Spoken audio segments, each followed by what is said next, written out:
Selamat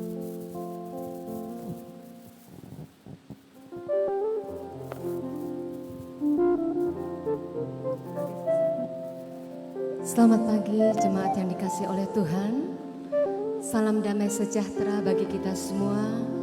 Sukacita Tuhan melimpah di dalam kehidupan kita. Pada pagi hari ini kita akan segera memulai ibadah kita. Mari kita siapkan segenap hidup kita hanya untuk Tuhan. Saya mengajak jemaat untuk tundukkan kepala. Dengan sehati kita akan berdoa. Kami bersyukur Tuhan, kami memiliki Allah seperti Engkau. Bapa yang baik, Bapa yang penuh dengan kasih karunia. Engkau menjadikan kami sebagai milik kepunyaan-Mu, sebagai anak-anak kesayangan-Mu. Terima kasih buat kebaikan Tuhan. Dengan apa kami boleh membalas kasih Tuhan yang begitu besar dan kebaikan Tuhan yang senantiasa mengalir dalam hidup kami. Selain dengan kami merendahkan diri kami, membawa hidup kami, hati kami sebagai penyembahan yang menyenangkan hati Tuhan. Terima kasih Tuhan, hadirat Tuhan ada di tengah-tengah kami, menjamah setiap kami. Bagimulah segala pujian, hormat dan kemuliaan. Hanya di dalam nama Yesus Kristus kami bersyukur dan kami berdoa. Haleluya. Amin.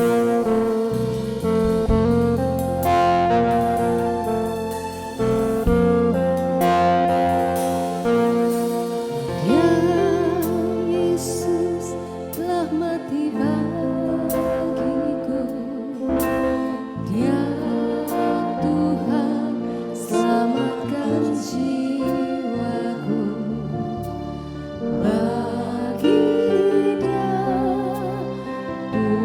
puja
selamanya.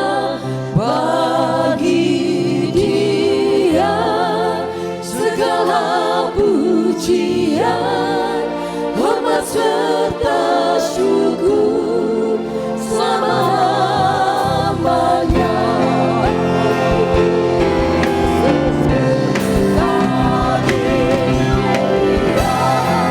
Segala pujian, hormat serta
segala raja. Jadilah kehendak-Mu di bumi seperti di surga. Terima kasih Tuhan. Terima kasih buat lawatan Tuhan. Terima kasih buat hadirat Tuhan yang luar biasa di tempat ini. Hanya di dalam nama Yesus. Setiap kita yang mengasihi Tuhan katakan amin. Haleluya. Kita berikan tepuk tangan yang lebih meriah lagi bagi Allah kita. Saya percaya apapun yang terjadi di dalam kehidupan kita tidak pernah lepas dari kendalinya Tuhan. Sekalipun kita harus melewati berbagai musim di dalam kehidupan kita. Tapi kita percaya kasih-Nya, damai-Nya, berkat-Nya senantiasa mengalir dalam kehidupan kita. Amin. Haleluya. Kita tepuk tangan yang meriah bagi Allah kita. Kita bersorak-sorak karena kasih Allah mengalir dalam hidup kita.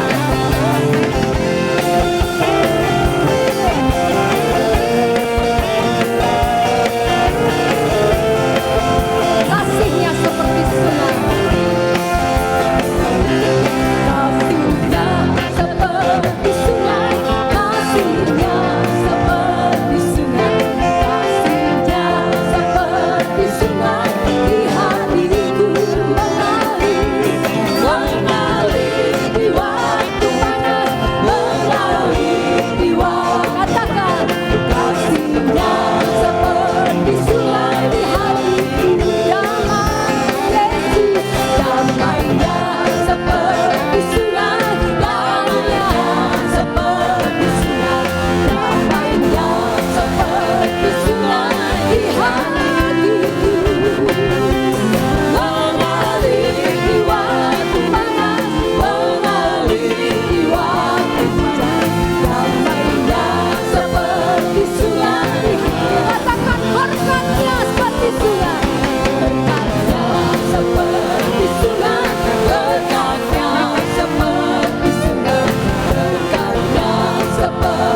kasih dan kebaikan-Mu Tuhan. Terima kasih Tuhan, Engkau rela mati bagi kami menggantikan hidup kami sebagai bukti cinta kasih-Nya Tuhan.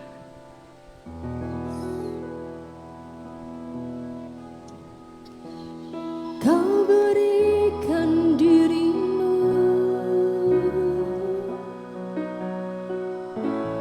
untuk ganti hidupku.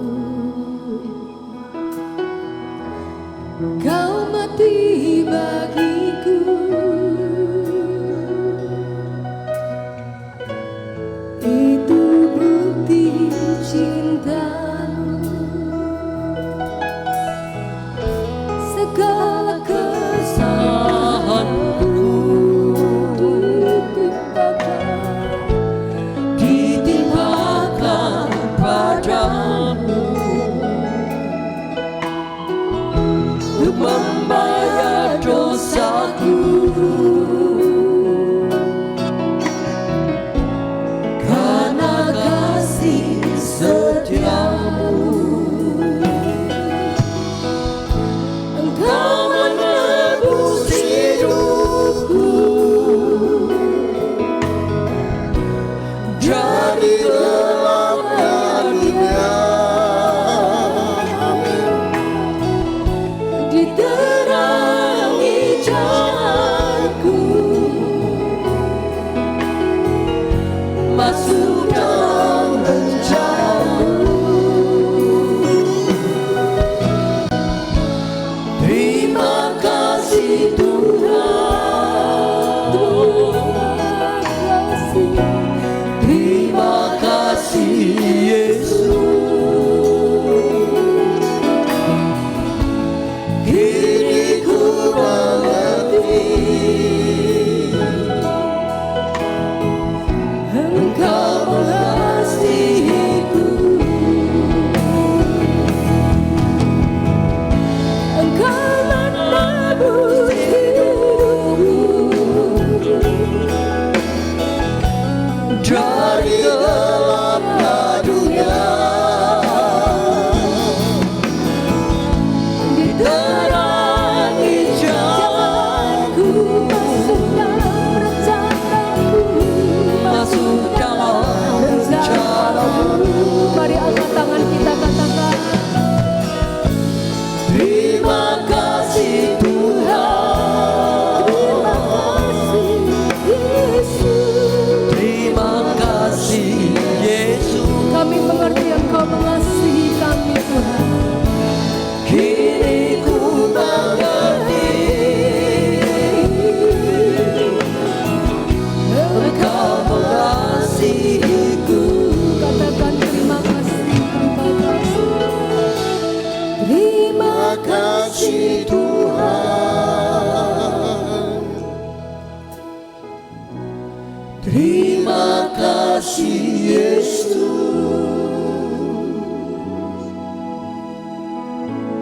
Kini ku mengerti Engkau mengasihiku.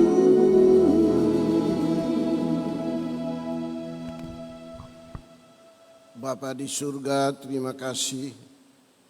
Lo kembali pagi ini kami berkenan bersama-sama lewat persekutuan ini memuji dan membesarkan nama-Mu ya Tuhan. Kami percaya sungguh Engkau pun berkenan menerima semua pujian kami menjadi persembahan terbaik kami yang menyenangkan hati-Mu. Dan kini tiba saatnya kami akan bersama-sama kembali mau mendengarkan Tuhan berbicara dengan kami. Keterbatasan kami mohon Roh Kudus bantu kami supaya kami boleh mengerti, supaya kami boleh percaya dan bahkan menghidupi firman-Mu. Urapi hamba dengan segala kekurangan dan keterbatasan hamba. Pakai untuk kemuliaan-Mu ya Tuhan.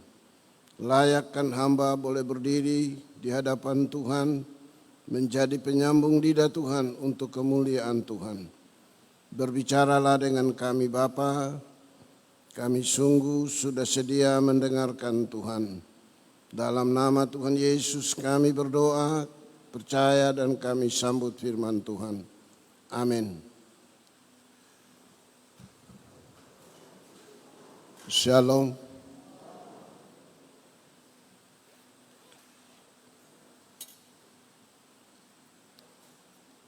Bapak Ibu yang saya kasihi dalam Tuhan, saya menjelang mau ke sini, saya dapat WA yang mengingatkan kita. Pertama, corona gelombang kedua ini semakin menjadi corona yang sangat berbahaya. Untuk itulah kita diingatkan tetap mentaati protokol kesehatan. Kemarin dulu hari Jumat dari Kementerian Agama, maksudnya dari Bapak Menteri Agama, kami pun dapatkan WA tembusan lewat Badan Pekerja Harian gereja kita. Diingatkan untuk tetap dengan sungguh-sungguh mentaati protokol kesehatan. Dan sebetulnya masih sangat dilarang untuk kita beribadah seperti ini. Kendati pun daerahnya hijau. Karena OTG-nya itu jauh lebih berbahaya dari mereka yang sudah ketahuan. Makanya kita berdoa banyak, kita berhati-hati. Dan kalau seandainya dalam pelayanan seperti ini ada yang kena, maka yang dituntut bukan siapa-siapa, saya sebagai pendeta yang akan dituntut pidana. Bukan main-main. Pidana akan dikenakan kepada saya. Karena saya telah memimpin pertemuan ini dan ibadah ini dan tidak dinilai loyal atau taat kepada himbauan pemerintah.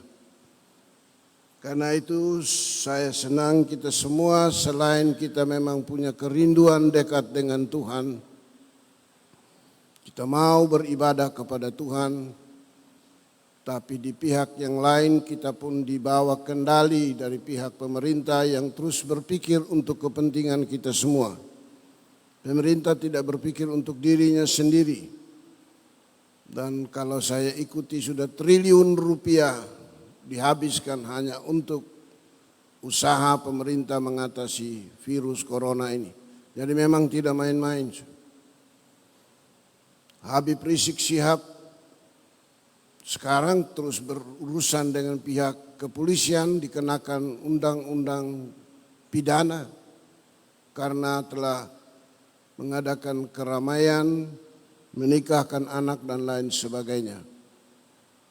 Kita memang tetap diingatkan untuk waspada. Bahkan di RRT sekarang yang kelihatannya sudah banyak yang tertolong, sekarang mereka lagi juga bergumul lebih dari wabah sebelumnya. Semalam kebetulan hari ulang tahun dari papa angkat saya di Amerika yang ke-90. Saya telepon ucapkan happy birthday. Dan pada hari kemarin atau semalam itu juga adalah hari pernikahan anak dari saudara saya Stanley yang laki-laki. Sekaligus saya ucapkan selamat.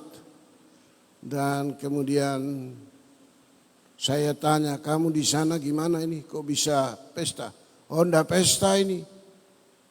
Hanya pernikahan. Tidak ada pesta, Andreas. Kami hanya keluarga doang. Tidak ada undangan satupun. Kami di sini juga sedang berhadapan dengan virus corona yang makin hebat. Saya bilang ya mari kita saling mendoakan. Akhirnya saya bersama mereka berdoa untuk hari ulang tahun Papa dan juga hari pernikahan anaknya Stanley. Saudara-saudara, memang sepanjang kita hidup di dalam dunia kita ini, Dunia kita ini makin menjadi dunia yang pasti tidak lagi cukup nyaman dan tidak lagi cukup ramah buat kita. Di sini kita diperhadapkan dengan berbagai pengalaman yang sulit. Namun dalam semua pengalaman itu kita percaya Tuhan tidak pernah biarkan kita. Istri dari Bapak Pendeta Johnny Rusli di Tegal, dia itu OTG. Dia sudah rapid test dan swab, tidak terlalu reaktif. Tapi kemudian dia pulang di rumah, dia bilang suaminya, saya punya badan tidak enak. Minum paracetamol dan lain sebagainya. Tapi tidak tertolong. Dilarikan ke rumah sakit. Hanya dalam waktu 2 jam. Sampai di rumah sakit di swab ulang ternyata positif corona. Dan 30 menit ke depan dia pun meninggal dunia. Saya telepon suaminya, Pendeta Johnny Rusli. Saya bilang sama dia, John, ya Pak Andreas, sambil nangis dia. Saya bilang, kamu di mana ini? Saya di rumah sakit sedang dirawat karena virus corona. Yang paling menyakitkan ialah saya tidak sempat lihat istri saya. Sampai istri saya dikuburkan pun saya tidak tahu di mana dia dikuburkan. Wow, saya bilang ya kita bantu doa ya. Dan bukan hanya dia, semua anak-anak dan jemaatnya kena corona. Yang kita perlu berhati-hati, tidak main-main sudah. Betul tidak main-main. Saya minta kita semua harus taat. Taat untuk ikuti protokol kesehatan. Senang saya mengajak kita pagi ini untuk mendengarkan firman Tuhan yang saya ajak kita baca dalam Injil Lukas. Lukas pasal yang ke-18. Lukas pasal 18 ayat yang ke-31 sampai dengan ayat yang ke-34. Saya akan baca dan Bapak Ibu dapat mengikutinya dengan baik. Lukas pasal 18 ayat 31 sampai dengan 34. Pemberitahuan ketiga tentang penderitaan Yesus. Yesus memanggil ke-12 muridnya, lalu berkata kepada mereka, sekarang kita pergi ke Yerusalem, dan segala sesuatu yang ditulis oleh para nabi mengenai anak manusia akan digenapi. Sebab ia akan diserahkan kepada bangsa-bangsa yang tidak mengenal Allah, diolok-olokkan, dihina dan diludahi, dan mereka menyesah dan membunuh dia, dan pada hari ketiga ia akan bangkit. Tetapi mereka sama sekali tidak mengerti semuanya itu. Arti perkataan itu tersembunyi bagi mereka, dan mereka tidak tahu apa yang dimaksudkannya. Yang berbahagia ialah mereka yang mendengarkan firman Tuhan ini, percaya dan bahkan memohon kekuatan Tuhan untuk kita menghidupinya di dalam hidup kita sehari-hari.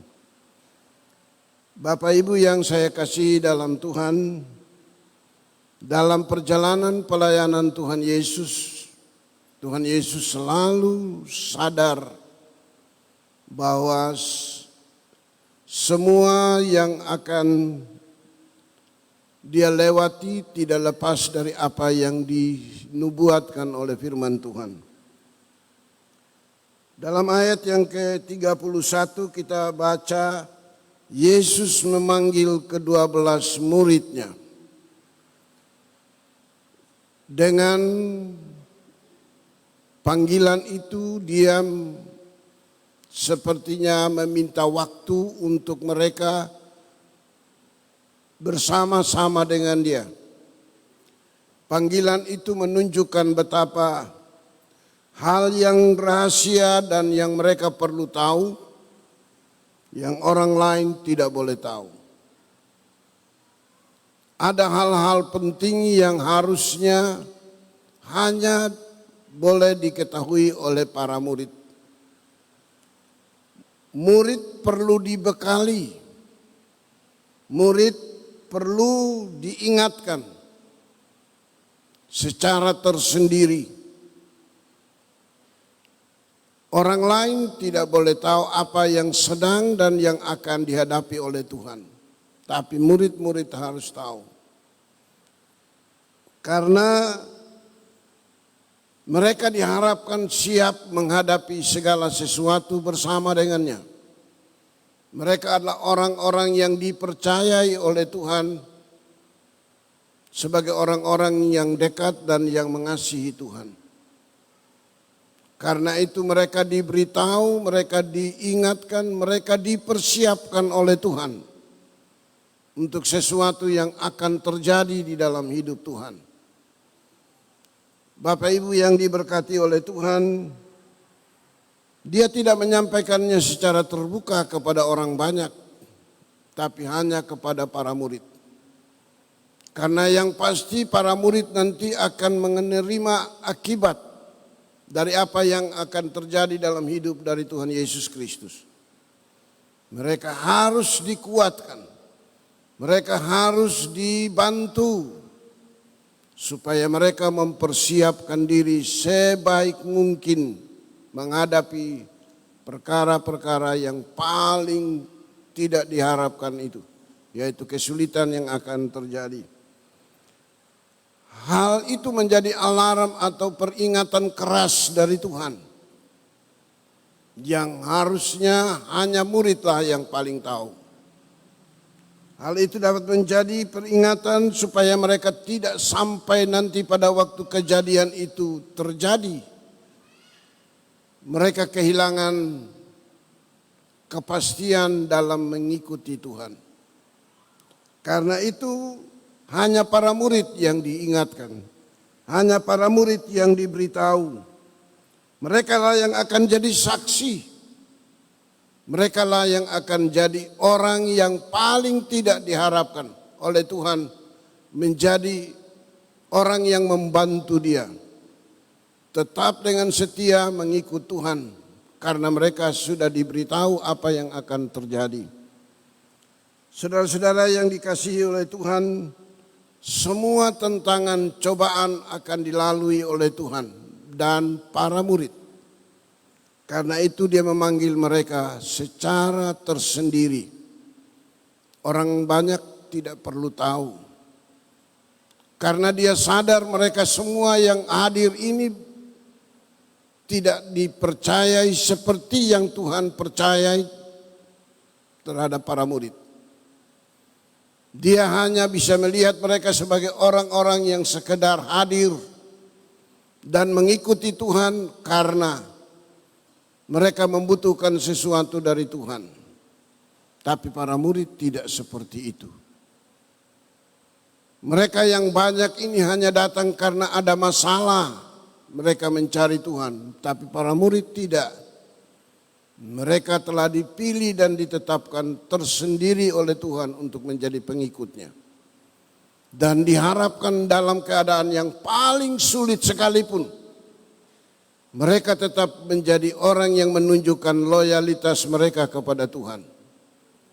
Ini yang diharapkan oleh Tuhan. Paling tidak ketika Dia memanggil mereka sendiri dan Dia beritahu apa yang nanti akan terjadi dalam hidupnya.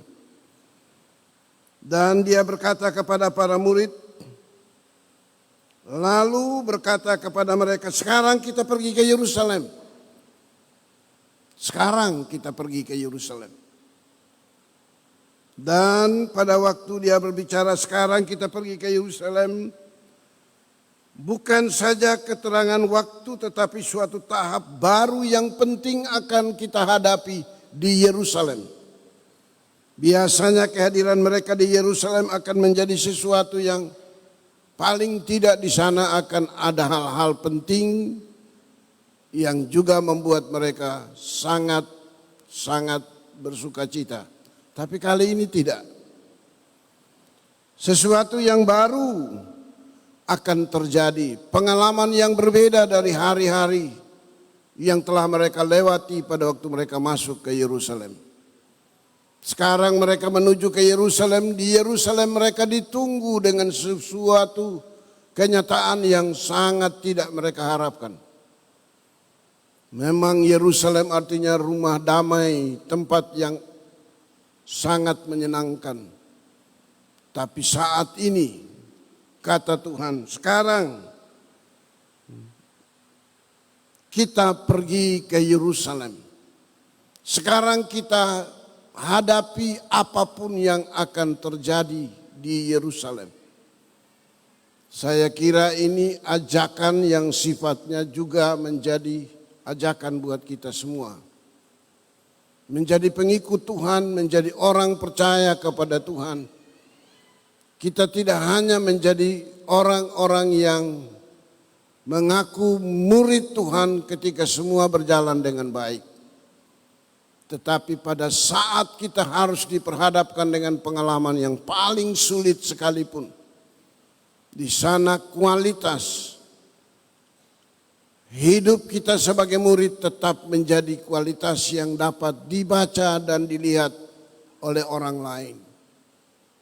Sekarang bicara tentang pengalaman yang berbeda. Semuanya berubah pada akhirnya. Biasanya dia disambut di Yerusalem. Sekarang dia ditunggu dengan sebuah penantian yang berbeda. Dia akan disesah, dia akan diludahi, dia akan dibunuh, kata firman Tuhan. Saudara-saudara yang diberkati Tuhan, dia sudah mengingatkan para murid untuk apa yang akan terjadi. Penderitaan yang akan dia alami. Dan yang pasti juga akan menjadi penderitaan para murid. Kesusahan yang dia akan lewati juga akan menjadi kesusahan yang akan menjadi pengalaman para murid. Dan sekarang kita pergi ke sana. Artinya sebagai seorang yang baik, kita tidak hanya menerima semua yang baik, yang menyenangkan saja di dalam hidup kita, apalagi dalam hubungan dengan kita ikut Tuhan. Saya sering kali pada waktu membantu adik-adik saya yang saya didik di STT, jangan kamu lihat hari ini dari seseorang yang berhasil, tapi lihat dari mana dia datang, bagaimana dia menjalani hidup itu. Saya ikuti kisah dari mereka yang berhasil.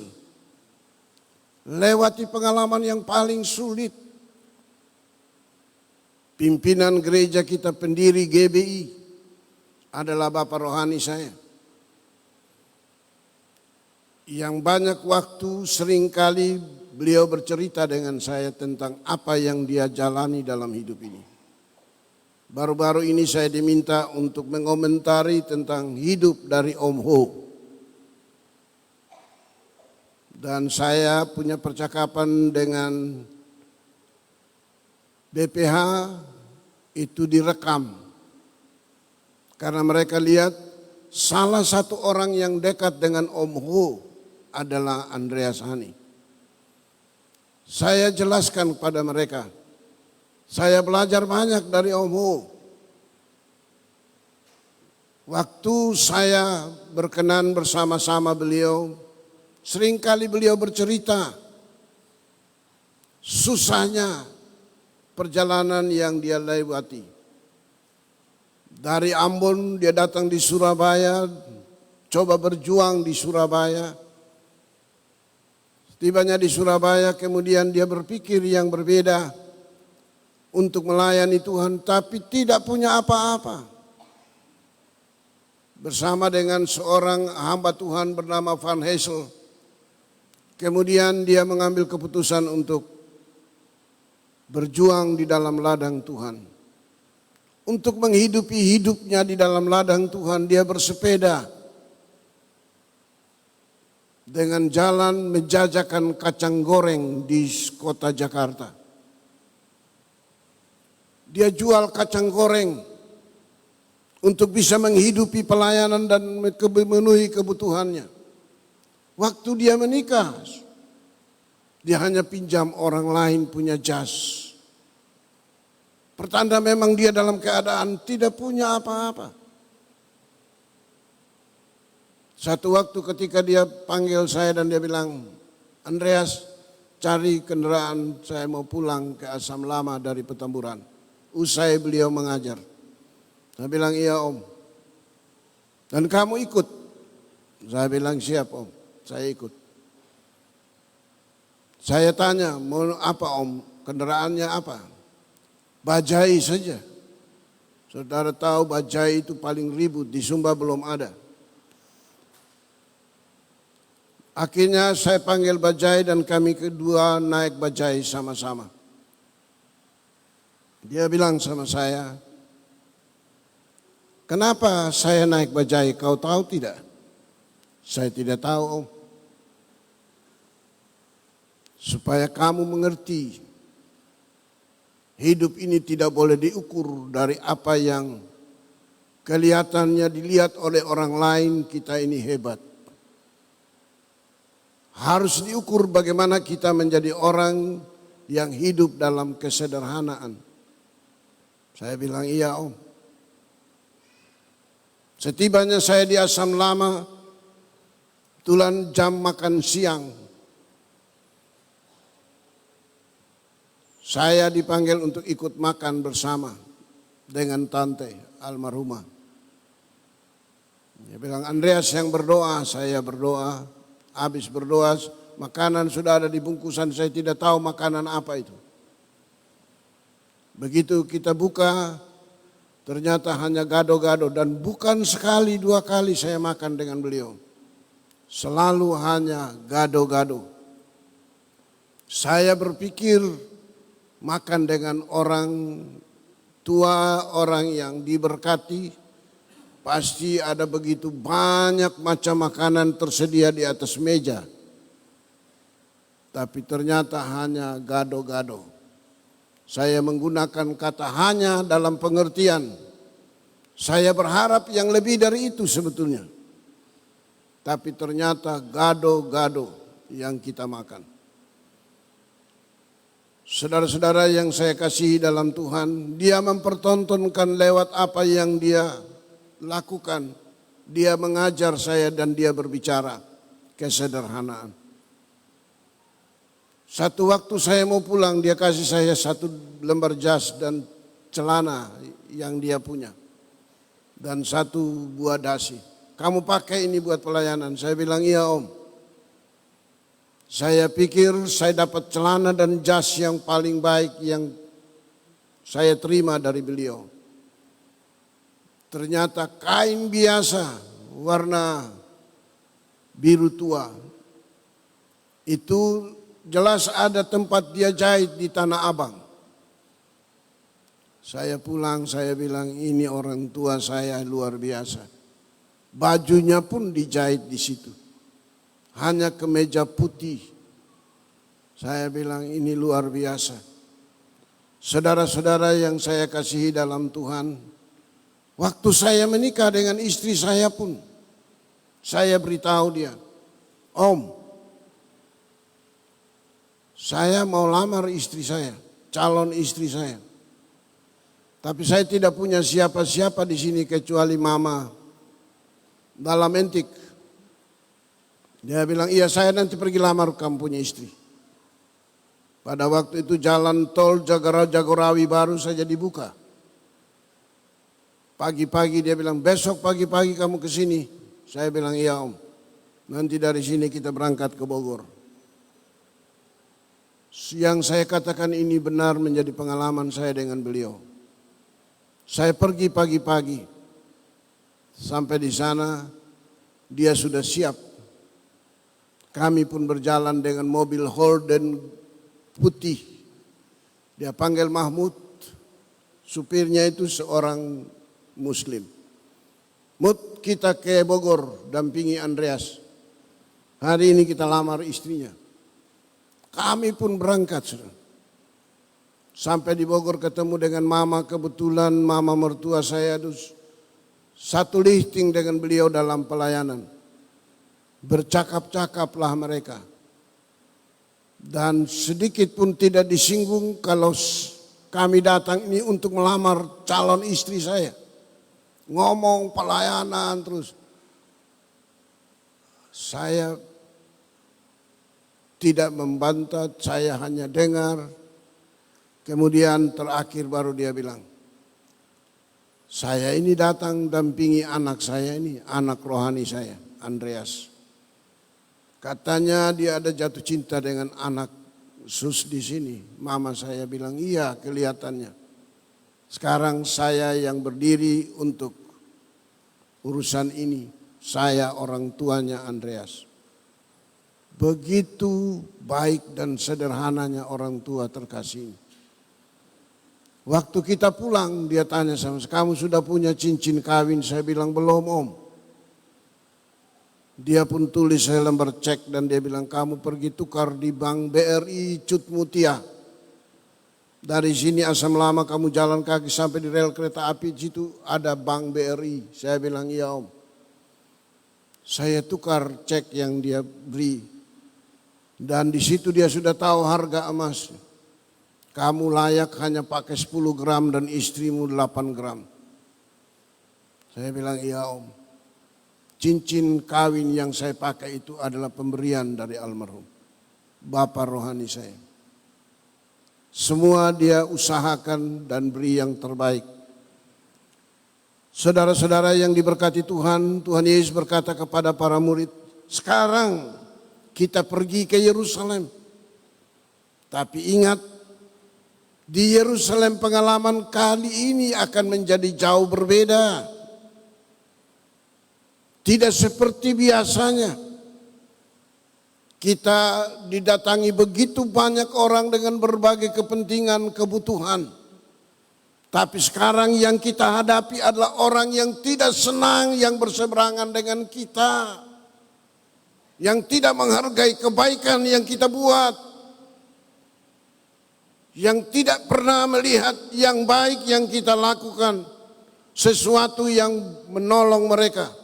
Tapi sebaliknya kebaikan yang kita lakukan menjadikan mereka semakin tidak lagi sejalan dengan kita. Itu yang akan kita alami dalam perjalanan kita kali ini. Saya belajar banyak ketika saya membaca firman Tuhan ini. Perjalanan kekristenan kita tidak selamanya bisa menjadi pengalaman yang menyenangkan setiap orang. Termasuk kita yang ada dalam ruangan ini, kepala kita banyak, kepala saya hanya satu. Saya harus memberikan apa yang ada dalam kepala saya yang satu yang terbatas ini. Dengan kepala saudara yang banyak. Dengan penilaian kita yang berbeda-beda, pemahaman kita yang berbeda-beda. Cara kita mengerti juga berbeda. Pasti tidak semua bisa mengikuti semua yang saya katakan ini menjadi sesuatu yang berarti. Karena sudut pandang kita berbeda-beda. Seperti Sokrates pada waktu dia mendidik para muridnya, dia berkata, kamu lihat tembok ini warnanya apa? Para muridnya berkata, tembok ini warnanya putih. Dia bilang salah. Kamu tidak mengerti apa yang saya katakan. Coba ambil hammer. Kita pukul tembok ini. Karena yang dimaksud dengan tembok ini bukan hanya nilai atau warna catnya. Tapi yang dimaksud dengan tembok ini sesuatu yang utuh yang membuat tembok ini bisa berdiri. Dia pun praktekkan itu dan dia pukul tembok itu. Dan ternyata bukan warna putih lagi yang ada di dalam tembok itu. Dan kemudian Sokrates berkata, lihat benar toh? Dia tidak putih, tapi ada pasir, ada batu bata. Segala sesuatu yang ada di dalam tembok ini kelihatan bahwa tembok ini sebetulnya tidak putih. Tapi yang kamu lihat di luar kamu katakan putih. Itu bukan tembok. Bukan warna dari tembok. Warna yang sesungguhnya ialah ketika kita memukul tembok ini dan kita menemukan segala sesuatu yang ada di dalam tembok ini. Akhirnya muridnya berkata, betul Tuanku, engkau benar, kami yang salah. Seringkali Sokrates berkata, kita ditipu dengan apa yang kita lihat dengan kasat mata kita di luar. Tapi kita tidak mengerti apa yang ada di dalam, sama seperti para murid ini. Setelah dia menyampaikan semua yang dia katakan, ayat yang ke-34 berkata, mereka tidak mengerti apa yang dia katakan. Sepertinya cukup sulit untuk memahami apa yang Tuhan Yesus katakan. Saudara-saudara yang diberkati Tuhan, sekarang kita pergi ke Yerusalem. Segala sesuatu yang ditulis oleh para nabi mengenai anak manusia akan digenapi. Di sini Tuhan Yesus ingin mengingatkan mereka. Firman Tuhan itu pasti akan digenapi. Apa yang tertulis di dalam Alkitab ini, lambat atau cepat akan digenapi. Dan pasti digenapi. Semua yang mereka saksikan adalah penggenapan dari firman Tuhan. Seperti dalam kitab Nabi Yesaya, seperti dalam kitab Mazmur pasal 103, sudah dinubuatkan mengenai masalah ini. Sudah diberitahukan jauh sebelumnya. Dan di sini firman Tuhan berkata, segala sesuatu yang ditulis oleh para nabi mengenai anak manusia ini, yaitu dirinya sendiri, itu pasti digenapi. Firman Tuhan ini adalah kebenaran yang mengingatkan kita tentang perkara-perkara saat ini, perkara masa lalu dan juga perkara masa nanti. Dan yang pasti semua akan digenapi. Tidak ada yang dilewatkan oleh Tuhan. Apa yang difirmankan oleh Tuhan itu pasti digenapi. Seperti halnya mengenai kedatangan Tuhan. Itu yang kita tunggu. Dan banyak orang berkata, benarkah dia akan datang? Itu pasti. Kita tidak meragukan tentang kedatangannya. Pasti dia datang. Tapi sebelum dia datang, Tuhan Yesus sudah mengingatkan kita, nanti kamu lihat akan ada deru perang, tapi kamu jangan takut. Akan ada bencana kelaparan, bencana yang lain. Akan ada bencana alam. Saya tadi ikuti seorang teman dari Jawa Tengah, dia kirim sama saya WhatsApp mengenai Gunung Merapi, kemudian Gunung Semeru yang sedang erupsi. Wow, saya takut lihat. Banjir lahar dinginnya dan batu-batu yang besar itu terdorong turun. Dan kemudian menghancurkan segala sesuatu yang ada di lereng gunung itu.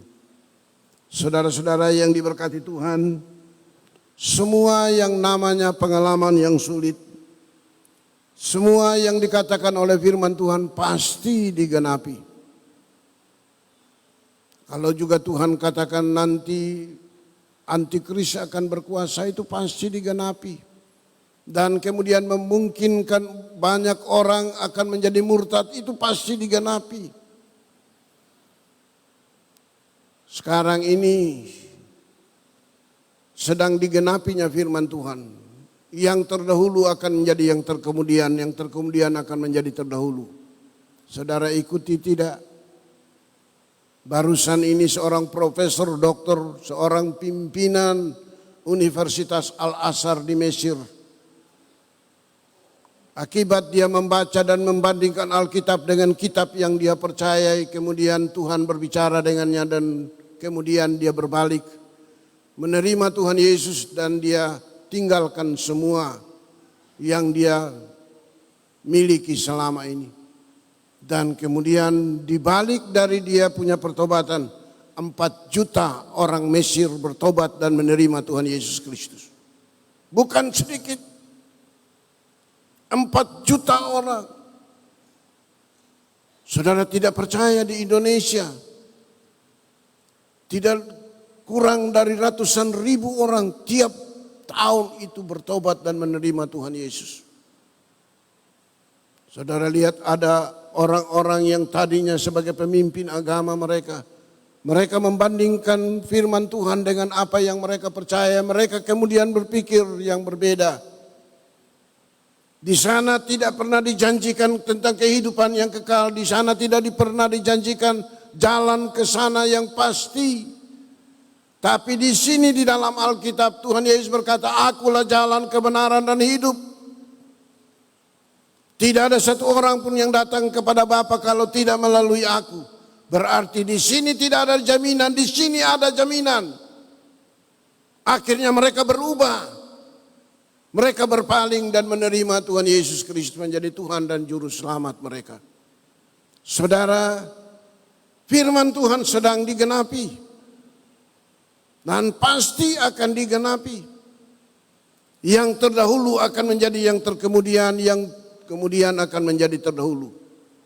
Kita yang mengakunya orang Kristen sekian lama tahun, kita bertumbuh, kita lahir dan besar dalam agama Kristen. Nanti kita malu lihat dan menyaksikan orang yang baru bertobat dan meninggalkan keyakinan mereka yang lama, jauh lebih maju dibanding dengan kita. Karena dari sana mereka sudah dididik dengan disiplin. Keselamatan itu adalah dengan perbuatan. Mereka sungguh-sungguh menghidupi apa yang mereka percayai. Sedangkan kita sama sekali tidak pernah berpikir seperti yang mereka lakukan. Akhirnya nanti kita lihat mereka lebih maju. Saudara lihat Saifuddin Ibrahim. Dia bukan orang biasa. Dia adalah rektor dari sebuah universitas agama mereka. Sekarang begitu banyak orang yang bertobat mengikuti dia. Saya ikuti baru-baru di Gaza. Anak seorang imam besar yang punya kerinduan untuk mempelajari keselamatannya. Dia baca dan dia baca Alkitab, dia baca buku yang dia punya. Akhirnya dia sampai pada kesimpulan, kitab sucinya orang Kristen jauh lebih menjanjikan dibanding dengan apa yang saya percaya. Akhirnya dia tinggalkan keyakinannya, dia dikucil, makan mau dibunuh. Dia tidak peduli. Kamu bunuh saya hanya mempercepat saya untuk berjumpa dengan Tuhan. Kamu habisi nyawa saya. Kamu hanya mempercepat saya untuk masuk ke surga. Sedikit pun saya tidak takut. Karena dia adalah anak dari imam besar. Akhirnya mereka tidak berani berbuat yang sifatnya menghabisi nyawanya. Dan saudara tidak percaya. Sekarang lewat media sosial dia memberitakan Injil. Dan banyak orang yang telah bertobat dan menerima Tuhan Yesus Kristus. Saya ikuti percaturan yang ada di Yerusalem. Dengan terpilihnya Joe Biden menjadi presiden Amerika. Dan lengsernya Donald Trump.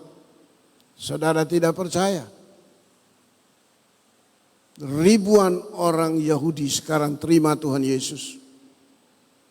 Dan baru-baru ini ditemukan salah satu suku yang terhilang dari 12 suku Israel. Dalam pencarian mereka berpuluh-puluh tahun. Mereka mencari di mana suku yang terhilang. Masih ada 2 suku yang terhilang. Akhirnya mereka sampai di India perbatasan dengan Bangladesh.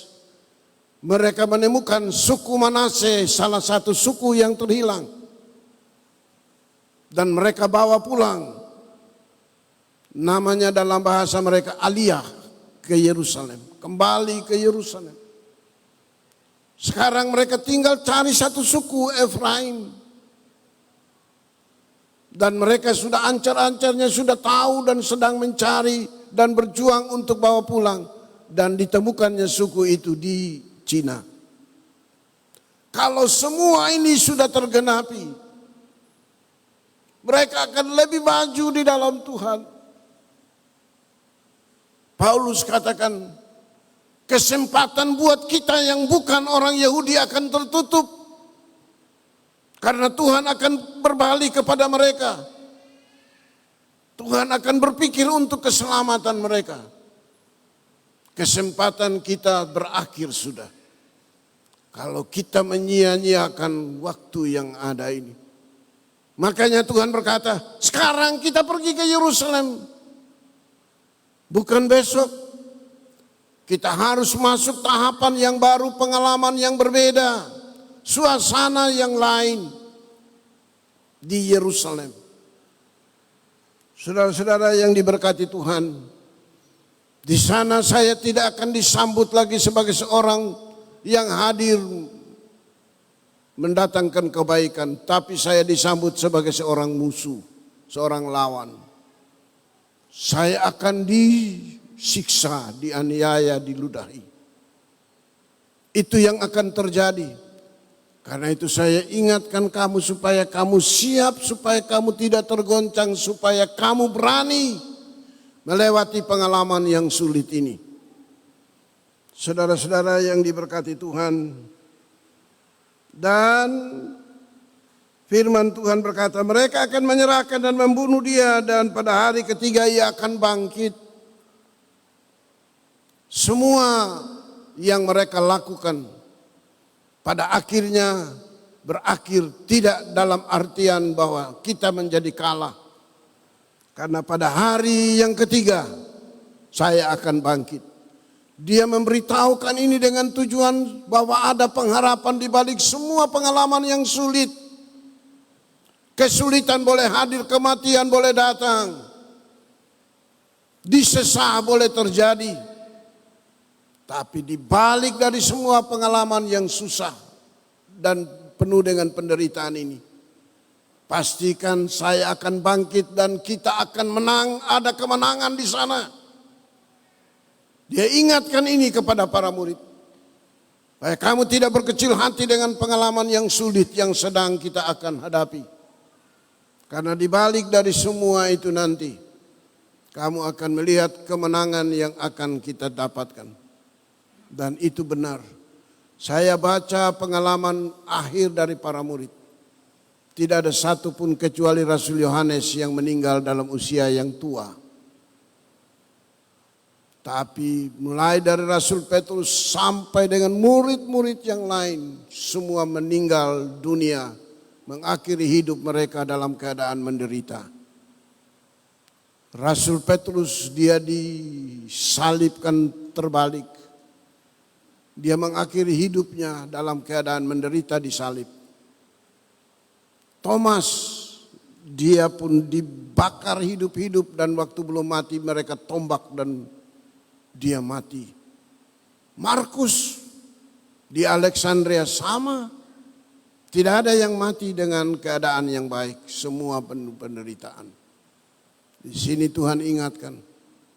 Penderitaan itu tidak boleh menjadikan kita lepas dari apa yang kita percayai. Tapi sebaliknya penderitaan itu harusnya makin membuat kita kuat di dalam Tuhan. Karena saya sudah katakan kepada kamu, kita ke Yerusalem, kita menghadapi pengalaman yang berbeda.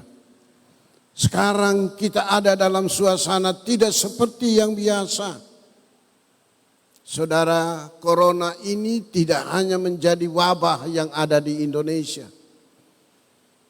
Tapi ini wabah yang paling menakutkan di seluruh dunia. Wabah yang paling memberi pengaruh yang paling besar dalam kehidupan manusia di sepanjang sejarah. Itu corona. Betul. Saya punya teman, punya istri di Tegal, Pak Joni Rusli. hanya hitung jam, tidak tertolong dan mati. Betul, saudara. Pendeta kita di Bandung juga sama. Suami istri bikin KKR, tumpang tangan sama jemaat, pulang terkapar corona, meninggal dunia. Baru-baru pendeta Arifin di Denpasar, itu hampir-hampir jalan itu. Karena itu dia sangat memuji anak kita, saudara kita, Pak Dr. Erik Lios. Dia katakan, ada satu dokter muda yang jadi orang yang menolong saya. Dari jauh dia terus mengobati saya dengan resep yang dia beri, akhirnya saya tertolong. Dia sudah dinilai itu sudah dalam kondisi yang sangat lemah. Sekarang pun dia masih terus berjaga-jaga. Dia katakan, saya sudah ditolong dan diberi kekuatan oleh Tuhan. Lewat seorang anak muda yang Tuhan pakai. Jadi dokter pribadi saya. Memang selama di Denpasar, Pak Dr. Erik yang merawat dia. Sakit apapun, Pak Dr. Erik yang menjadi orang dekatnya dia. Dan dia berkata, dialah yang Tuhan pakai menyelamatkan nyawa saya. Saudara-saudara yang diberkati Tuhan, kesulitan ini bukan ada di belakang kita saja, di depan kita ini banyak pengalaman yang sulit. Corona ini pemerintah kita juga pusing. Berpikir bagaimana rakyat yang ada ini menjadi rakyat yang tidak terlalu terkapar akibat karena corona. Diberikanlah bantuan langsung tunai. Tiap bulan tinggal mereka ambil. Ada bantuan-bantuan lain yang diberikan untuk mereka semua. Termasuk kita dosen. Saya sih tidak dapat. Kita dikasih. Untuk corona ini kita dapat 25 juta.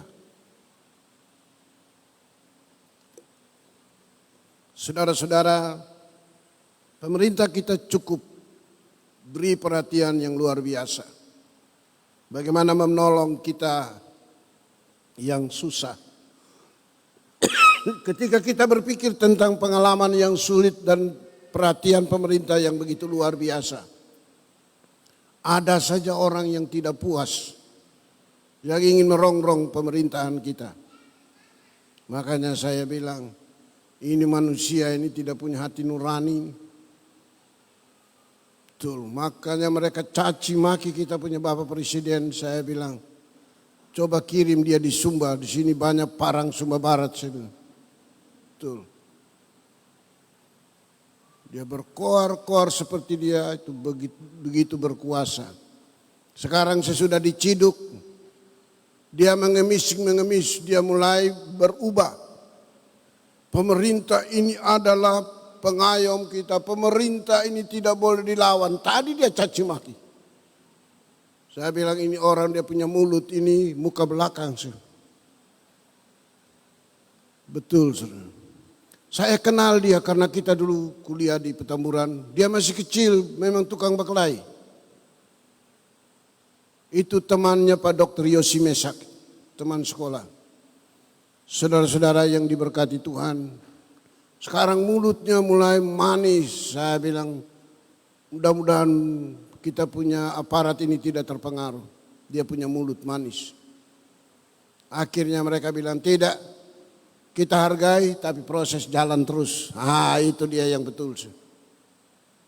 Mulutnya harus disumpal itu orang. Tuh.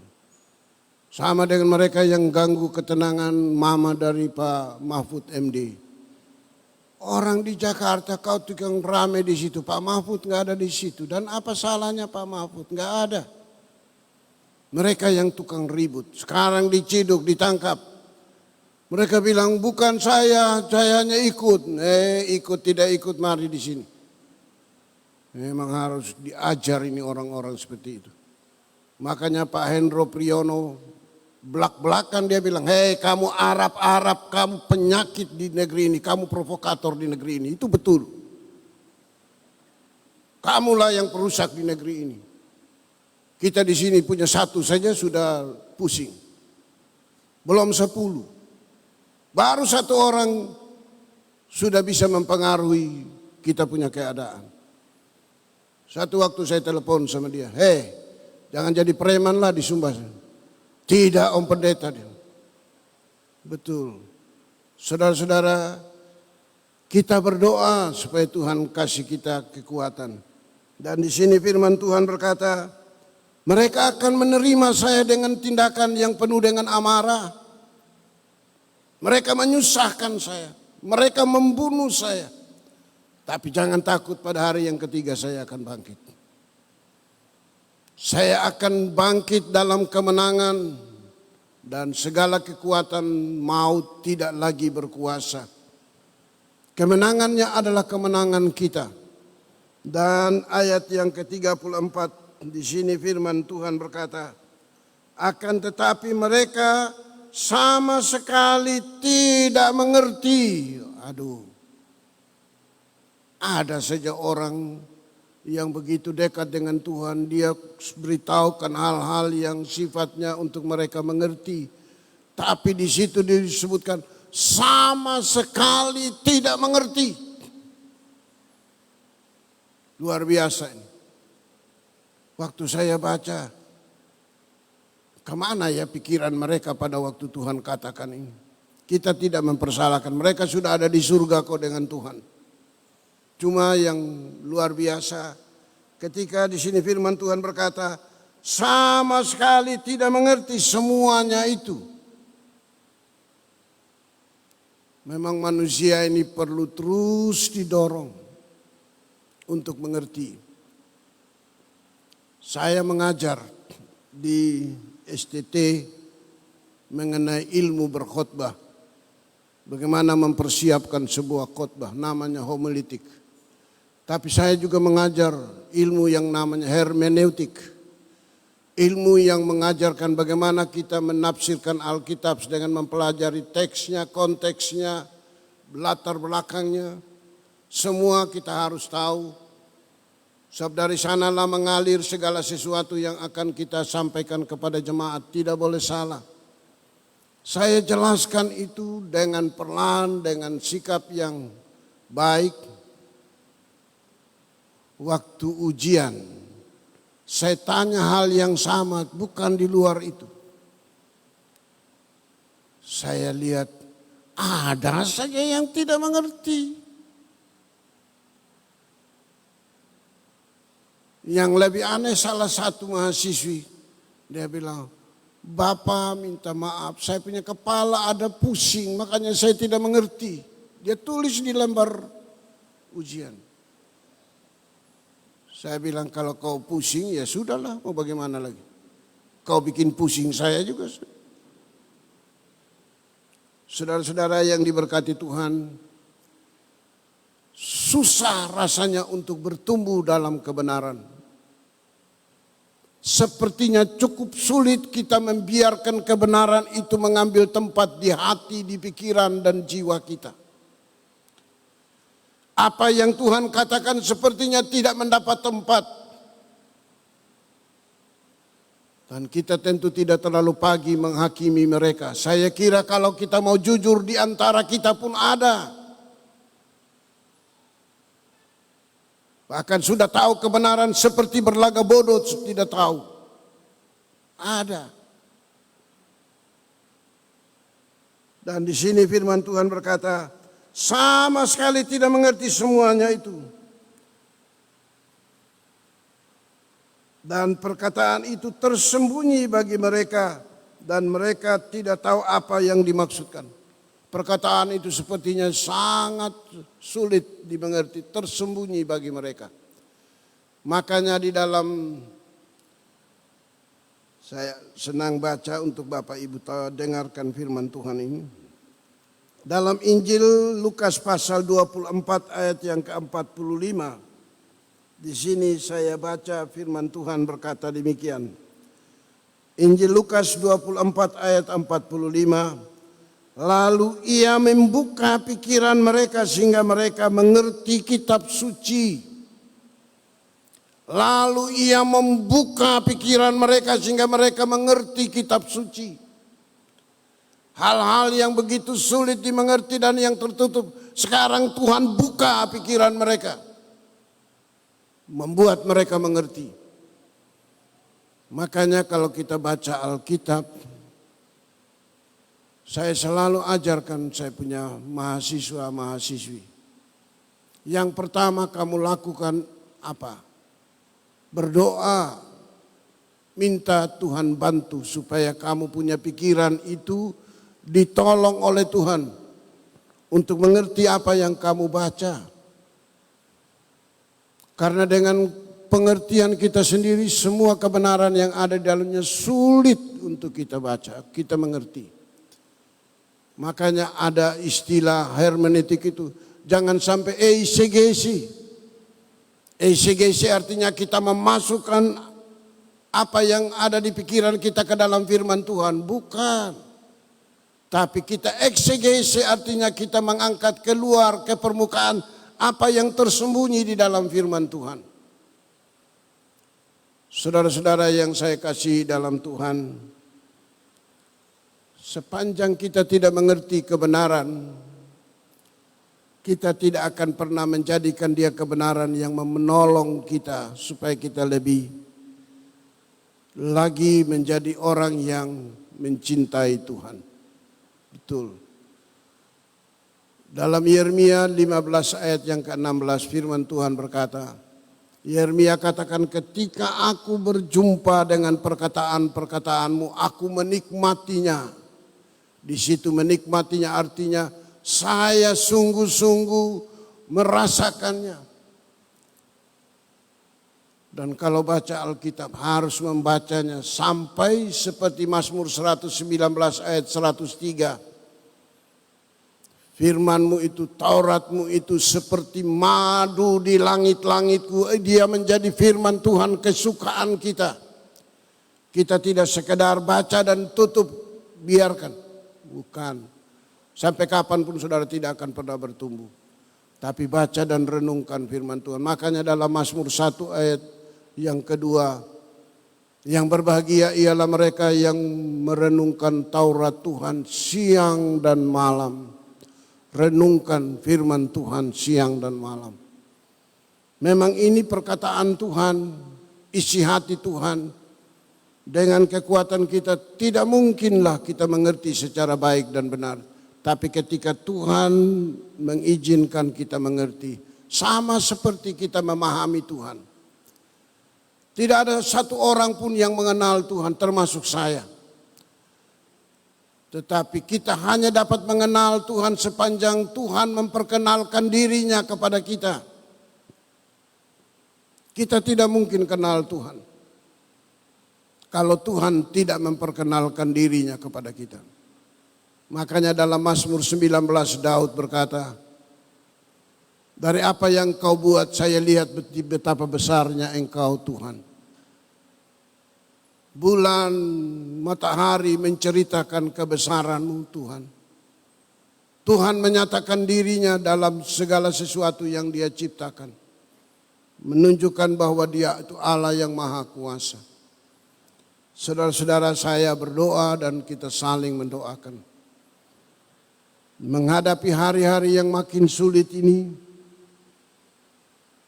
kita mau belajar. Pertama, untuk dibekali dengan kebenaran yang ada di dalam firman Tuhan. Sehingga dengan demikian kita kuat. Kita hadapinya dengan tidak ragu.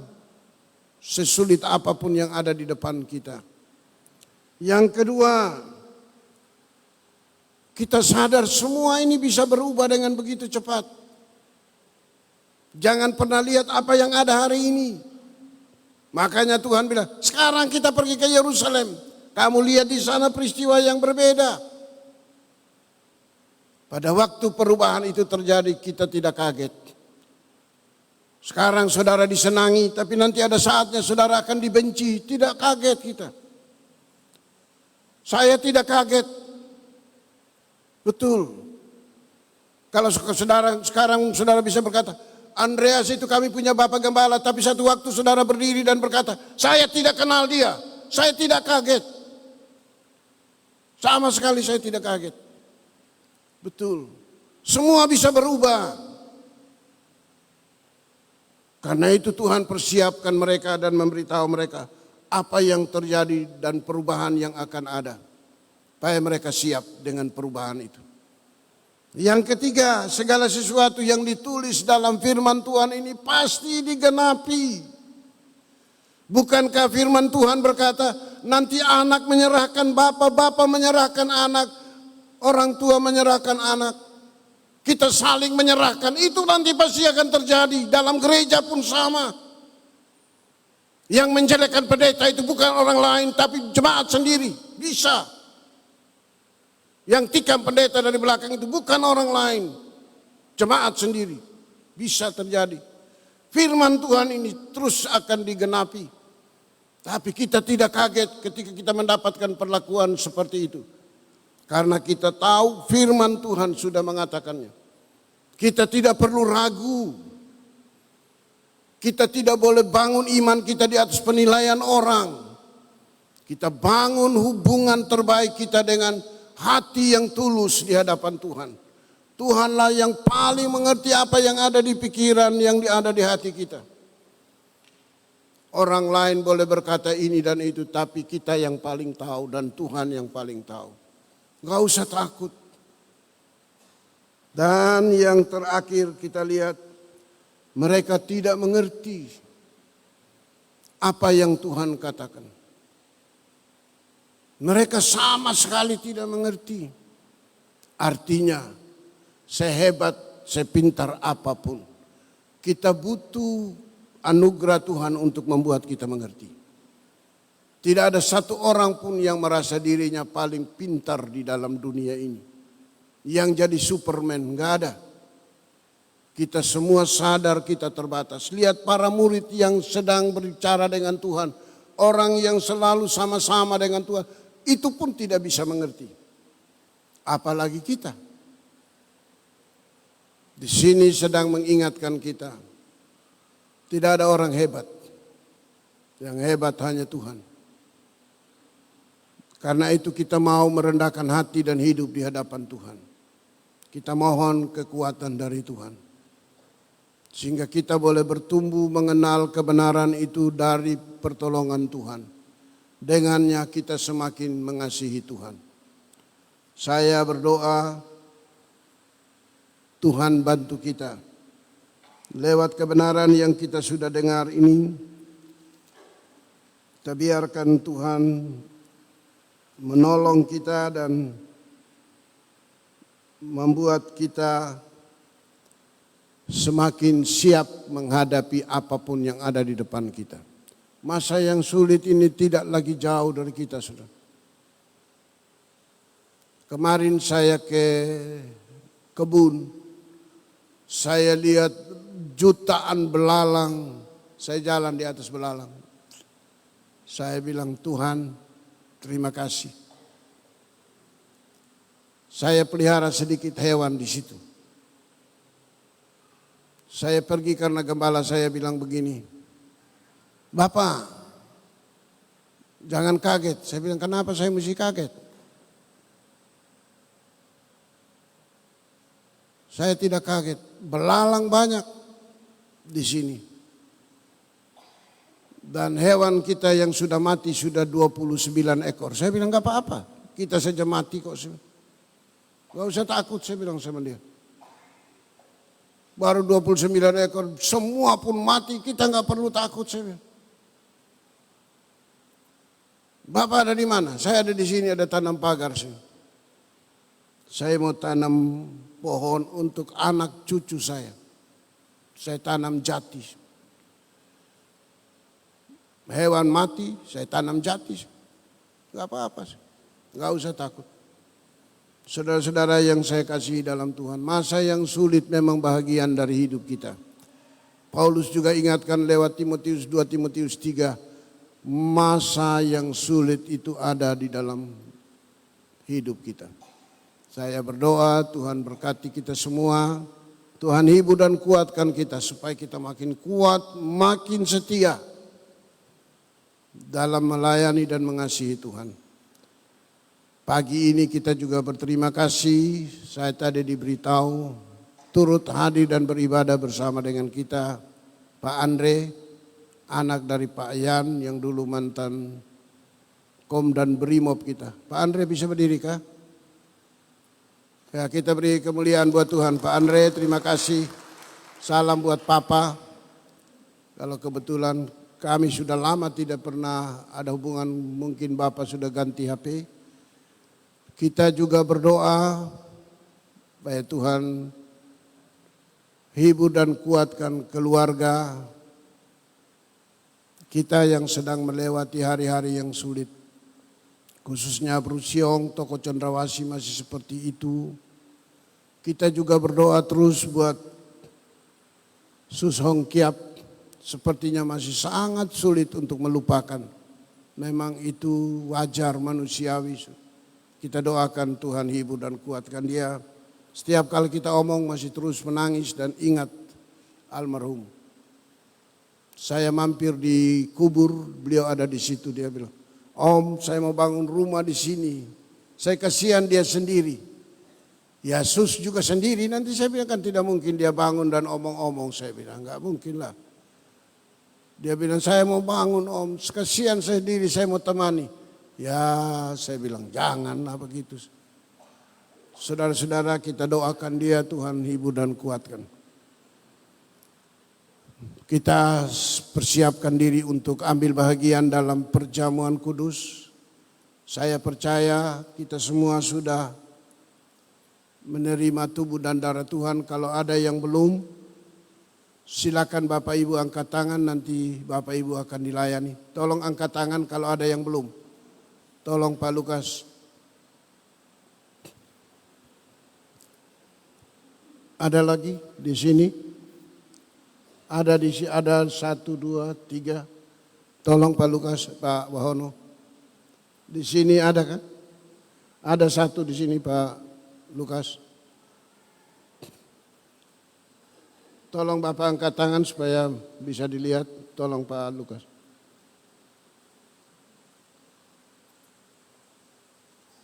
Pak Rustam Haji sudah dapat? Oh ya.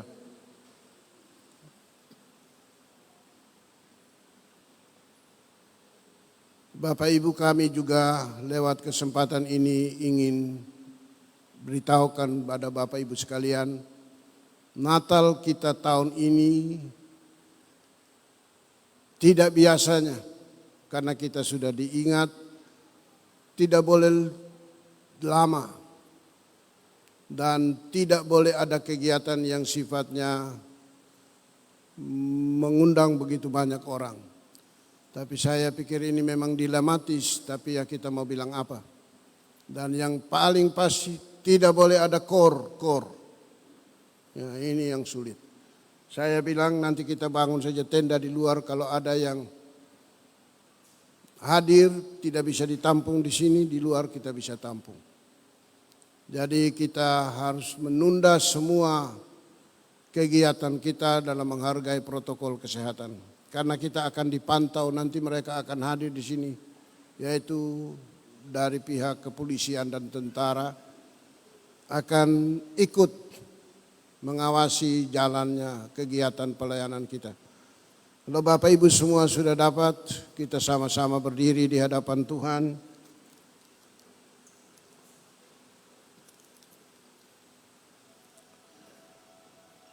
Dalam sikap kita berdoa, kita angkat roti di tangan kanan kita dengan percaya. Biarkan Tuhan berbicara dengan kita saat kita merenungkan kebaikan dan anugerah Tuhan dalam hidup kita. Sebelum kita ambil bahagian dalam tubuh Tuhan, biar kita dengarkan firman Tuhan.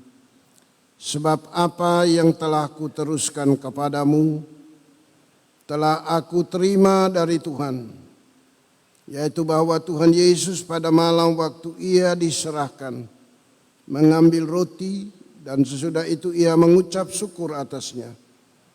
Ia memecah-mecahkannya dan berkata, "Inilah tubuhku yang diserahkan bagi kamu.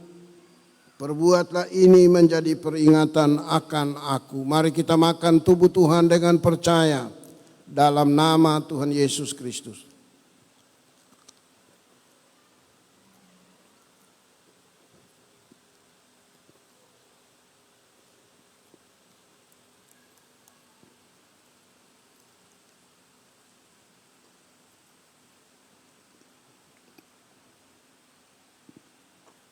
Kemudian angkatlah cawan di tangan Bapak Ibu sekalian. Demikian juga ia mengambil cawan sesudah makan lalu berkata, "Cawan ini adalah perjanjian baru yang dimeteraikan oleh darahku. Perbuatlah ini setiap kali kamu meminumnya menjadi peringatan akan aku. Sebab setiap kali kamu makan roti ini dan minum dari cawan ini, kamu memberitakan kematian Tuhan sampai ia datang."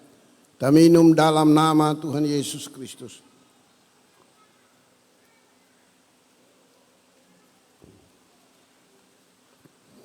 Bapa, terima kasih buat anugerah Tuhan yang melayakkan kami boleh ambil bahagian dalam persekutuan dengan tubuh dan darah-Mu.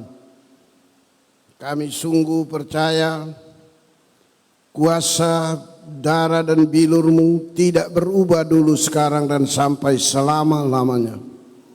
Karena itu kami percaya kami yang datang dengan kekurangan dosa dan pemberontakan kami, Engkau sudah ampuni kami Tuhan.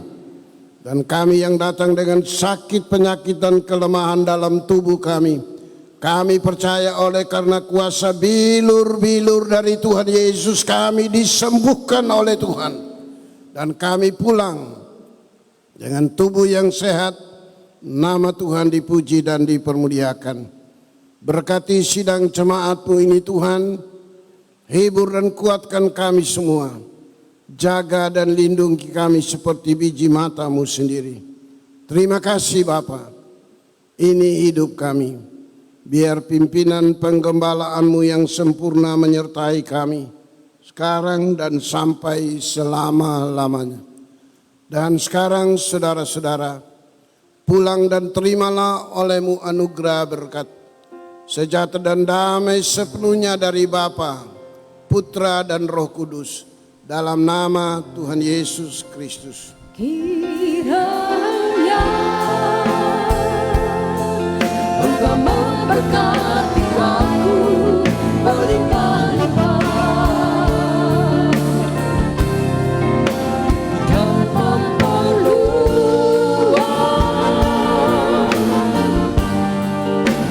daerahku.